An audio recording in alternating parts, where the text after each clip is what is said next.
بسم اللہ الرحمن الرحیم الحمد للہ رب العالمین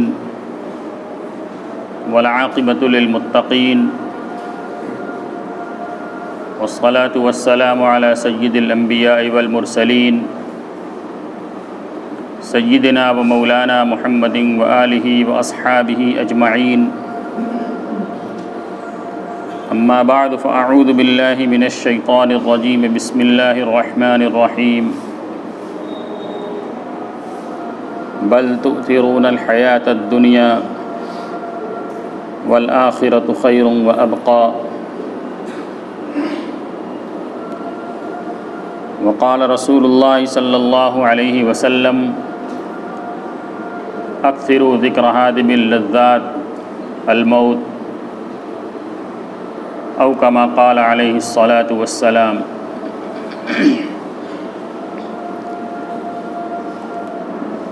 میرے محترم بھائیوں، دوستوں، بزرگوں، میں نے خطبے کے بعد قرآن پاک کی ایک آیت کا ایک حصہ اور جناب رسول اللہ صلی اللہ علیہ وسلم کی ایک حدیث آپ حضرات کے سامنے پڑھی ہے۔ یہ آیت جو میں نے پڑھی ہے انتہائی مختصر آیت ہے، لیکن اس آیت کے اندر اللہ تبارک و تعالی نے انسانوں اور ایمان والوں کی ایک بنیادی بیماری کا تذکرہ فرمایا ہے، اور ساتھ ہی اس کا علاج بھی بتایا ہے۔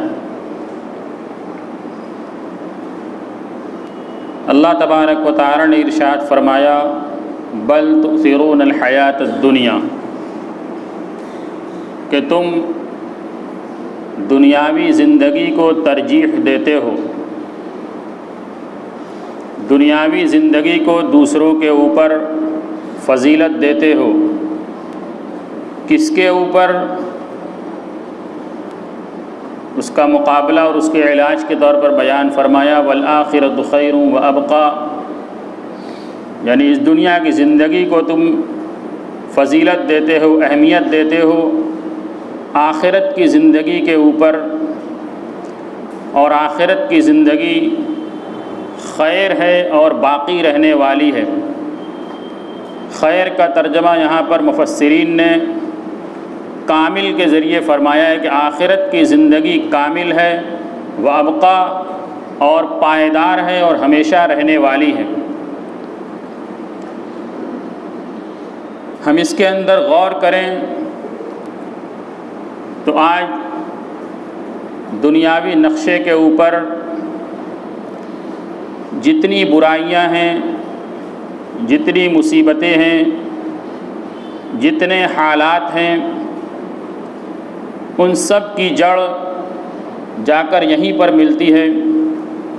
کہ ہمارے اندر آخرت کے مقابلے میں دنیا کی محبت زیادہ ہے، اور ہم دنیا کو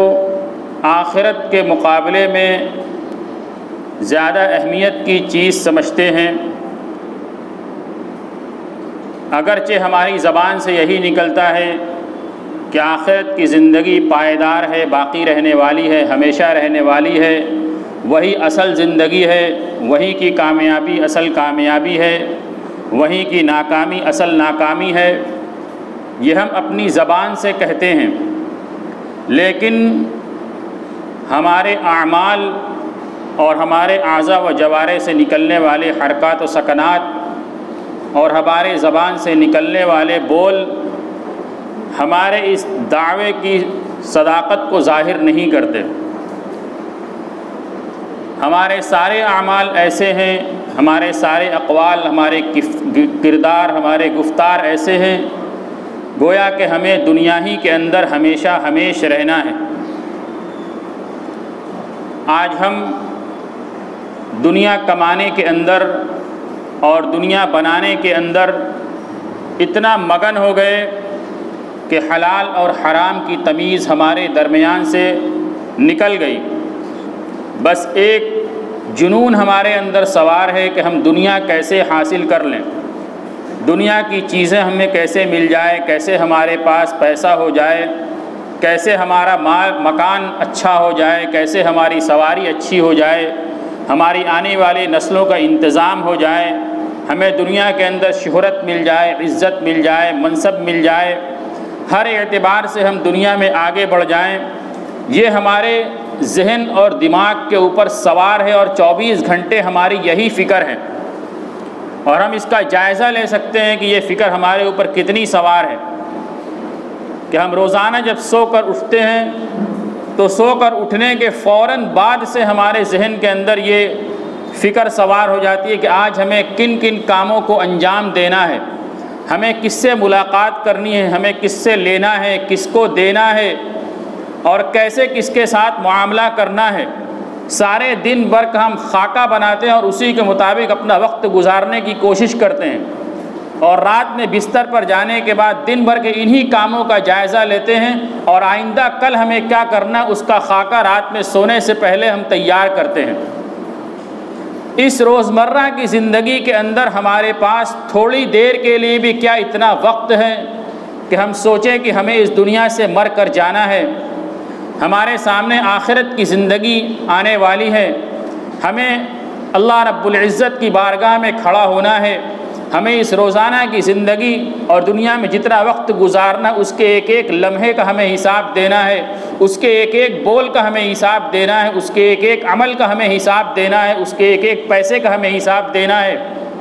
کیا ہمارے 24 گھنٹے کی روزانہ کی زندگی میں تھوڑا سا بھی وقت اس کو سوچنے کے لیے، اس فکر میں لگانے کے لیے اور اپنے آپ کو آخرت کی طرف متوجہ کرنے کے لیے ہے؟ میرے بھائیوں، دوستو، بزرگوں، اگر ہم حقیقی معنی میں جائزہ لیں تو شاید باید کبھی ہمارے ذہن میں یہ خیال آ جاتا ہے کہ یہ دنیا کو ایک طرف کنارے کرو، ہمیں تو مر کر اللہ تبارک و تعالیٰ کی بارگاہ میں جانا ہے۔ کبھی شاید باید یہ خیال آ جاتا ہے، لیکن اللہ تبارک و تعالیٰ نے دنیا کا جو نقشہ بنایا ہے اور دنیا کی زندگی گزارنے کا جو طریقہ دیا ہے اور اس کے جو تغیرات ہیں، یہ ہر وقت انسانوں کی اس طرف متوجہ کرتے ہیں کہ تمہیں ایک دن اس دنیا سے جانا ہے۔ ہر لمحہ یہ تغیر پذیر حالات ہمیں ہر وقت یہ دعوت دیتے ہیں کہ تمہیں اس دنیا کو چھوڑ کر اللہ تبارک و تعالیٰ کی بارگاہ میں جانا ہے۔ یہ روزانہ جو اعلانات ہوتے ہیں کہ آج فلاں کا انتقال ہو گیا، اس کی مٹی ہوگی، اس کا جنازہ ہوگا، محلے کے اندر کسی کا انتقال ہوا، ہم اس کے جنازے کے اندر شرکت کی، ہم نے اس کے کفن دفن کے اندر شرکت کی، ہم نے اس کی مٹی دی۔ کیا یہ حالات یوں ہی ہیں کہ ہم کسی کو مٹی کے حوالے کرنے چلے آئیں؟ یہ سب ہمیں متنبہ کرنے کے لیے کہ آج کوئی دنیا سے جا رہا ہے، کل یہ حالات ہمارے ساتھ بھی پیش آنے والے ہیں۔ روزانہ ہمیں سینکڑوں کی تعداد میں اخباروں کے ذریعے اور میڈیا کے ذریعے خبر ملتی ہے کہ آج اتنے لوگ دنیا سے چلے گئے۔ کیا صرف انہی کو جانا ہے، ہمیں دنیا سے نہیں جانا ہے؟ میرے بھائیوں، دوستو، بزرگوں،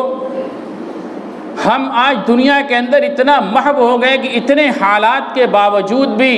ہمارے ذہن کا رخ آخرت کی طرف متوجہ ہونے کے لیے تیار نہیں ہے۔ میرے بھائیوں، دوستو، بزرگوں، یہ کیسے ہوگا؟ اصل کامیابی یہی ہے کہ انسان آخرت کی فکر کے اندر غرق ہو جائے، اور جب آخرت کی فکر میں لگ جائے گا تو اس کی دنیا کی زندگی آسان ہو جائے گی، دنیا کی ہر مصیبت پر اس کو صبر آ جائے گا، دنیا کی چیزوں پر اس کو قناعت کرنا آ جائے گا، دنیا کی چیزیں اس کو ہلکی لگنے لگیں گی آخرت کے مقابلے میں، دنیا کے حالات کے اوپر اس کو جمنا آسان ہو جائے گا۔ آج جو واویلا مچا ہوا ہے وہ اسی بنیاد پر ہے کہ ہم نے دنیا کو سب کچھ سمجھ لیا، ہمیں اپنے آگے کا مستقبل تاریک نظر آ رہا ہے۔ وہ مستقبل کون سا؟ وہ دنیا کا مستقبل، کہ ہمارے بعد ہماری نسلوں کا کیا ہوگا۔ اس کا سوچنا منع نہیں ہے کہ ہماری بعد ہماری نسلیں کن حالات کے اندر رہیں گی، اس کی بھی تعلیم دی گئی ہے کہ ہمارے بعد ہماری نسلیں اچھے طریقے سے زندگی گزاریں، ہم ان کو دنیا کا ہنر سکھائیں، دنیا کے اسباب ان کو دیں۔ یہ ساری تعلیم ہمیں اسلام کے ذریعے دی گئی ہے، لیکن وہیں پر یہ بھی تعلیم دی گئی ہے کہ ان ساری چیزوں کے ساتھ اسلامی سوچ ہمارے ذہن میں اول نمبر پر ہونی چاہیے، ہمارا آخرت کی طرف رخ اول نمبر پر ہونا چاہیے۔ یہ چیز کیسے ہمیں ملے گی کہ آخرت کا استحضار ہمارے اندر پیدا ہو جائے؟ یہ چیز ہمیں ملے گی علماء دین اور اولیاء اللہ کی صحبت کے ذریعے،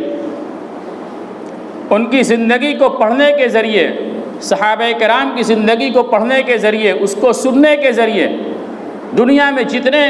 بزرگان دین گزرے ان سے اپنا تعلق قائم کرنے کے ذریعے، اور ہمارے زمانے میں جو اولیاء اللہ ہیں ان سے اپنا رابطہ قائم کرنے کے ذریعے، یہ بزرگوں کی صحبت یہ دلوں کی کایا پلٹنے کے اندر ایک کیمیا کی حیثیت رکھتی ہے کہ بزرگوں کی صحبت کے اندر ہم جائیں گے، ان کی مجلس کے اندر بیٹھیں گے تو ان سے جو باتیں ہم سنیں گے ان کی ساری باتیں وہ ہمیں آخرت کی طرف متوجہ کرنے والی ہوں گی، ان کا ہر بول جو ہوگا ہمیں آخرت کی طرف قریب کرے گا، ان کی ہر نصیحت ہمیں آخرت سے قریب کرے گی۔ تو بزرگوں کی صحبت ہمیں اختیار کرنی ہے۔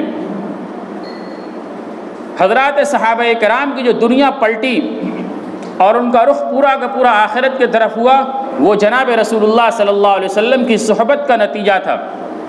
کہ ہر وقت ان کے ذہن کے اندر یہ بات تھی کہ ہمیں دنیا سے مر کر جانا ہے۔ اس طرح کے بے شمار واقعات ہیں،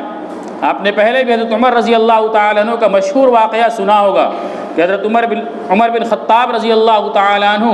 جو امیر المؤمنین ہیں، جن کی حکومت آدھی دنیا کے اوپر ہے، لیکن سادگی کی یہ علامت، سادگی کی یہ حال ہے کہ ان پھٹے پرانے لباس کے اندر سفر کے اندر روانہ ہیں، کوئی دیکھ کر پہچان بھی نہیں سکتا کہ یہ آدھی دنیا کے امیر المؤمنین ہیں، یہ مسلمانوں کا امیر المؤمنین ہیں، کوئی پہچان بھی نہیں سکتا، سفر کے اندر رواں دواں ہیں۔ سفر میں کھانے پینے کی ضرورت پیش آئی، جو کھانا تھا وہ ختم ہو گیا۔ اس زمانے کے اندر آج کے طریقے سے ہوٹل، ریسٹورنٹ اور ڈھابے راستے میں نہیں تھے، آن لائن زمانہ نہیں تھا کہ فون کیا اور آ کر کھانا مل گیا، بلکہ جو کچھ روکھا سوکھا ہے لے کر چلے، راستے میں کہیں مقدر سے مل گیا تو مل گیا، ان کا سامان ختم ہو گیا۔ راستے میں ایک جگہ ایک چرواہا ملا جو بکری چرا رہا ہے، اس سے کہا کہ میں سفر کی حالت میں مجھے کھانے کی ضرورت ہے، تم کچھ دودھ مجھے دے دو جس سے میں اپنی پیاس مٹا لوں۔ تو اس نے کہا کہ یہ میں آپ کو دے دیتا، لیکن مسئلہ یہ ہے کہ یہ بکریاں میرے پاس امانت ہے، میں صرف چرواہا ہوں، یہ میرے مالک کی بکریاں ہیں، میں آپ کو نہیں دے سکتا۔ حضرت عمر بن خطاب رضی اللہ تعالیٰ عنہ جو ایک حکمراں بھی تھے، ایک مربی بھی تھے، اپنے رعایا کی جانچ پڑتال کرنے والے بھی تھے، ان کو جانچنے والے بھی تھے، اس نے اس چرواہے کا امتحان لیا اور اس سے کہا کہ میں تمہیں ایک تدبیر بتاتا ہوں جس سے تمہارا بھی فائدہ ہو جائے گا اور میرا بھی بھلا ہو جائے گا، میرا بھی کام چل جائے گا۔ کہا کہ تم ایسا کرو کہ مجھ سے کچھ پیسے لے لو اور ایک بکریاں مجھے فروخت کر دو، اور جب اپنے مالک کے پاس جانا تو اس سے کہہ دینا کہ بکری کو ریوڑ نے حملہ کیا، بھیڑیے نے حملہ کیا ریوڑ پر، اور ایک بکری لے کر چلا گیا، تمہارا بھی فائدہ ہو جائے گا، تمہیں پیسہ مل جائے گا اور میرا بھی کام چل جائے گا، مجھے بکری مل جائے گی، میں سفر میں اس سے اپنی بھوک مٹاتا رہوں گا، اس سے دودھ حاصل کرتا رہوں گا۔ اس کے سامنے ایک تدبیر پیش کی تو اس نے سننے کے بعد کہا کہ فَإِنَ اللَّهَ، اللہ کہاں چلا جائے گا، یعنی میں یہ بکریاں تمہیں دے دوں، اپنے مالک سے میں جھوٹ بول لوں گا، وہ مان بھی جائے گا، سارے حالات اور سارے قرائن اس کا ساتھ بھی دیں گے کہ واقعی ایسا ہو سکتا ہے کہ بھیڑیا بکری کو لے کر چلا جائے، جھوٹ نہیں بولتا، لیکن میں اس کو منا لوں گا، اللہ تبارک و تعالیٰ کے سامنے کیا ہوگا، اللہ کہاں چلا جائے گا، یہ سب کچھ اللہ تبارک و تعالیٰ دیکھ رہا ہے، سن رہا ہے، اس کے سامنے جب معاملات پیش ہوں گے تو کون اس کو سلجھائے گا۔ حضرت عمر بن خطاب رضی اللہ تعالیٰ عنہ نے فرمایا کہ جب تک تمہارے جیسے لوگ اس دنیا کے اندر رہیں گے، اس دنیا میں خیر کا غلبہ رہے گا۔ یہ ایک چرواہے کا حال ہے کہ اس کے دل کے اندر آخرت کی طرف اتنا رجحان ہے۔ وہ چیز کہاں سے ملی تھی؟ وہ حضرت نبی اکرم صلی اللہ علیہ وسلم کی صحبت کی بنیاد پر ملی تھی۔ حضرت بہلول دانا کا واقعہ مشہور ہے، جن کو بہلول مجذوب بھی کہتے ہیں، بہلول حکیم بھی کہتے ہیں۔ دنیا ان کو مجنون سمجھتی تھی، لیکن وہ اللہ تبارک و تعالیٰ کے برگزیدہ بندے تھے۔ حضرت ہارون رشید جو امیر المؤمنین تھے، خود انتہائی پاک باز، متقی، پرہیزگار مسلمانوں کے امیر گزرے ہیں، ان سے بہلول دانا کا تعلق تھا، اور امیر المؤمنین حضرت ہارون رشید رحمۃ اللہ علیہ نے یہ اعلان کر رکھا تھا کہ اگر بہلول دانا میرے پاس آنا چاہیں تو ان کو ہر وقت ملاقات کی اجازت ہے، کوئی ان کو روکے گا نہیں، جب وہ آنا چاہیں وہ مجھ سے ملاقات کر سکتے ہیں۔ چنانچہ ایک مرتبہ ملاقات کرنے کے لیے آئے۔ ہارون رشید کے ہاتھ میں ایک چھڑی تھی، وہ چھڑی انہوں نے بہلول دانا کو دے دی اور کہا کہ یہ چھڑی دے کر تم جاؤ، اور تمہیں دنیا میں خود سے زیادہ جو بے وقوف ملے اس کو یہ چھڑی دے دینا۔ یعنی ہارون رشید کے کہنے کا مقصد کیا تھا کہ تم دنیا میں سب سے زیادہ بے وقوف ہو، اور تم سے زیادہ بے وقوف کوئی ملے تو اس کو یہ چھڑی دے دینا۔ وہ چھڑی لے کر نکلے، بات آئی گئی، ختم ہو گئی، مہینے اور سال گزر گئے۔ اس کے بعد حضرت ہارون رشید کو بیمار ہوئے اور بستر مرگ پر پڑ گئے۔ بہلول دانا کو پتہ چلا، وہ ملاقات کرنے کے لیے، عیادت کرنے کے لیے تشریف لے گئے اور ان سے ملاقات کی، حال احوال دریافت کیا۔ حضرت ہارون رشید نے کہا کہ اب ایسے سفر کی تیاری ہے جہاں جانے کے بعد کوئی واپس نہیں آتا، یعنی اب مرنے کا وقت قریب ہے، آخرت کی طرف روانگی ہے۔ بہلول دانا نے پوچھا کہ آپ کو اتنے لمبے سفر کے اندر جانا ہے، کیا وہاں کے لیے کوئی فوج بھیجی ہے آگے، خیمہ کچھ آگے لگوایا ہے، کچھ کھانے پینے کا سامان کیا، کچھ حشم خدم آگے بھیجے ہیں؟ تو حضرت ہارون رشید نے کہا کہ تم کیسی بات کرتے ہو، وہاں تو جو چلا گیا کبھی واپس نہیں آئے گا، وہاں کے لیے کوئی سامان میں نے نہیں بھیجا۔ تو بہلول دانا کے پاس وہ چھڑی موجود تھی، انہوں نے وہ چھڑی حضرت ہارون رشید کے حوالے کی اور ان سے کہا کہ میں تو آپ کو بڑا دانا سمجھتا تھا، آپ تو امیر المؤمنین تھے، آپ جب دنیا میں کہیں سفر کے لیے جاتے تھے تو سفر میں جانے سے پہلے وہاں پر اپنا لشکر بھیجتے تھے، اپنا خیمہ لگواتے تھے، اپنے خدام کو بھیجتے تھے، کھانے پینے کا سامان بھیجتے تھے، وہاں کا جائزہ لیتے تھے، جتنے دن وہاں رہنا ہے اتنے دن کے لیے تیاری کراتے تھے۔ لیکن اب آپ کو آخرت کی طرف جانا ہے اور آپ نے کوئی تیاری نہیں کرائی، کچھ بھی وہاں کے لیے نہیں بھیجا۔ مجھے آپ سے زیادہ اس دنیا میں کوئی بے وقوف نہیں ملا، یہ چھڑی کے سب سے زیادہ مستحق آپ ہیں۔ وہ چھڑی انہوں نے حضرت ہارون رشید کو دے دی۔ ہارون رشید رحمۃ اللہ علیہ زار و قطار رونے لگے اور فرمایا کہ بہلول، ہم تو آپ کو بے وقوف سمجھتے تھے لیکن آپ تو سب سے بڑے دانا نکلے۔ تو میرے بھائیو، دوستو، بزرگوں، ان واقعات کے سنانے کا مقصد یہ ہے کہ ہمارا رخ آخرت کی طرف کتنا ہے، ہم اللہ تبارک و تعالیٰ کا استحضار کتنا اپنے اندر رکھتے ہیں۔ دنیا کے اندر جتنی برائی ہے، ہر برائی کے مٹانے کے لیے تدبیریں دنیا میں کی جا سکتی ہیں، لیکن اس کا جو اصل علاج ہے کہ ہمارے دل کے اندر آخرت کی محبت بیٹھ جائے اور دنیا کی محبت نکل جائے، آخرت کا استحضار ہمارے اندر پیدا ہو جائے، اللہ تبارک و تعالیٰ کی طرف ہماری توجہ ہو جائے۔ اور وہ چیز کیسے آئے گی؟ ہمیں اہل اللہ کی صحبت کو اختیار کرنا پڑے گا، ان کی مجلسوں کے اندر جانا پڑے گا۔ بغیر ان کی مجلس میں جائے، بغیر ان سے رابطہ رکھے ہوئے ہم اپنے زعم اور گمان کے اعتبار سے تو دیندار ہو سکتے ہیں، لیکن یہ بہت بڑا دھوکہ ہوگا اور حقیقی معنی میں ہم اپنے دین سے ہاتھ دھو رہے ہوں گے۔ اور آج پوری دنیا کے اندر یہ نقشہ چل رہا ہے کہ لوگ اپنے گمان کے اعتبار سے دین کا علم حاصل کر رہے ہیں، خود کتابوں کے مطالعہ کے ذریعے اور آج کی اس تیز رفتار دنیا میں سوشل میڈیا کے ذریعے اور دوسرے علوم کے ذریعے اور الیکٹرانک میڈیا کے ذریعے، یوٹیوب کے ذریعے مختلف ذرائع سے تقریریں اور بیانات سنتے ہیں اور ان کے اوپر مطمئن ہو جاتے ہیں کہ یہ جو بات کہی جا رہی ہے یہ صحیح کہی جا رہی ہے، اور اس کو اطمینان کر کے اس بات کو اپنے دل میں جگہ دے دیتے ہیں اور اپنے معتبر علماء کرام سے اس کے سلسلے میں رابطہ نہیں کرتے۔ نتیجہ کیا ہوتا ہے کہ وہ دوسروں کے بہکاوے کے اندر آ کر اپنے دین سے ہاتھ دھو بیٹھتے ہیں۔ میں انتہائی مختصر الفاظ میں کہہ رہا ہوں، لیکن یہ ہمارے معاشرے کی بات ہے، اپنے محلے کی بات ہے، میں اس کو دیکھ رہا ہوں کہ لوگ دین سے ہاتھ دھو رہے ہیں اور اس گمان کے اندر بیٹھے ہوئے ہیں کہ ہم دیندار ہیں، اپنے عقیدے سے ہاتھ دھو رہے ہیں اور اس گمان کے اندر ہے کہ ہم دین کی بات سن رہے ہیں اور دین کے اوپر عمل کر رہے ہیں۔ میرے بھائیو، دوستو، بزرگوں، یہ اس بات کو ہم اپنے دانتوں سے پکڑ لیں کہ معتبر علماء کرام کے پاس بیٹھے بغیر خود سے جو علم حاصل کیا جائے گا ہو سکتا ہے کہ وقتی طور پر ہمیں وہ کچھ نفع دے دے، لیکن ہمیں آخرکار انجام کار وہ ہمیں ضلالت کے دلدل کے اندر لے کر جائے گا۔ علم حاصل کرنے کے لیے بزرگان دین نے جو طریقہ اختیار دیا ہے کہ رجال اللہ کو اختیار کیا ہے، براہ راست مجلس کے اندر جا کر بیٹھ کر علم حاصل کیا ہے۔ ہم اپنے اکابرین کی قربانیوں کو پڑھیں، صحابہ کرام نے ایک ایک حدیث کے لیے کتنا لمبا لمبا سفر کیا ہے۔ ایک حدیث جو ان کو کسی واسطے سے ملی ہے، وہ حدیث وہ جانتے ہیں کہ فلاں حدیث رسول اللہ صلی اللہ علیہ وسلم نے فرمائی ہے، لیکن ان کو پتہ چلتا ہے کہ یہ حدیث فلاں شہر کے اندر ایک شخص موجود ہے جس کے پاس اور کم واسطے سے یہ حدیث موجود ہے، اس کے اور میرے درمیان جناب رسول اللہ صلی اللہ علیہ وسلم کے درمیان واسطہ کم ہے، لوگوں کا سلسلہ کم ہے، تو اس سلسلے کو کم کرنے کے لیے انہوں نے ہزاروں میل کا سفر اختیار کیا ہے، اونٹوں کے ذریعے اور گھوڑوں کے ذریعے، اور بعض دفعہ پیدل بھی سفر کیا ہے۔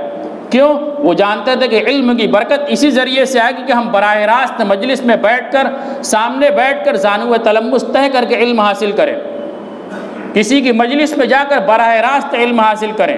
اگر ہم خود سے علم حاصل کرنے کی سوچیں گے تو میرے بھائیوں، دوست، بزرگوں، یہ علم ہمیں اور ضلالت کے اندر لے جائے گا، ہم سے ہمارا عقیدہ رخصت ہو جائے گا، ہم بددینوں کے راستے کے اوپر چل پڑیں گے، لیکن ہمیں اس کا گمان بھی نہیں ہوگا، اپنے خیال کے اندر ہم اور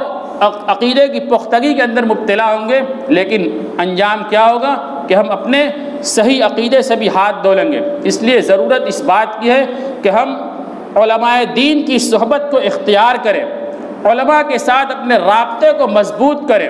علماء کے ساتھ اس امت کا رابطہ جب تک مضبوط رہے گا، یہ امت خیر کے اوپر باقی رہے گی۔ آج ساری دنیا کی جو محنت چل رہی ہے، اس کی بنیاد یہی ہے کہ اس امت کے افراد کا اس علماء سے رابطہ کاٹ دیا جائے۔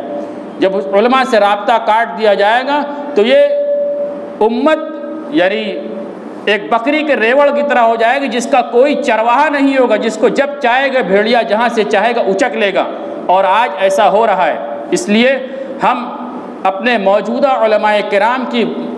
کے وجود کو انتہائی ضروری جانیں اور ان سے اپنے تعلق کو مضبوط کریں۔ اللہ تبارک و تعالی ہم سب کو کہنے سننے سے عمل کی توفیق عطا فرمائے۔ وآخر دعوانا ان الحمد للہ رب العالمین۔